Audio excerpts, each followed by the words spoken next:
আমি শুভম শাহ, আমি নৈহাটি থাকি এবং আমি 2017 সালে আমি আমার গ্র্যাজুয়েশন কমপ্লিট করেছি এবং তারপর অ্যাকচুয়ালি আমি গভর্নমেন্ট জবের জন্য প্রিপারেশন নিচ্ছিলাম এবং সেখান থেকে আমি যেহেতু ওখানে অনেক রকম প্রবলেমসের জন্য আমি পরে আর এগোতে পারিনি, যার জন্য এখন আমি সাইবার সিকিউরিটি কোর্সের সম্বন্ধে জানতে পারি আমার এক বন্ধুর কাছ থেকে এবং তারপর আমার এখানে আসা আর কি।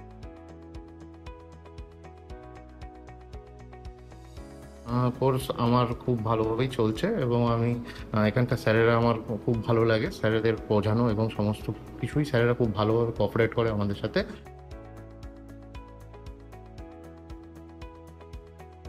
আমি অবশ্যই সবাইকে বলবো যারা সাইবার সিকিউরিটি ফিল্ডে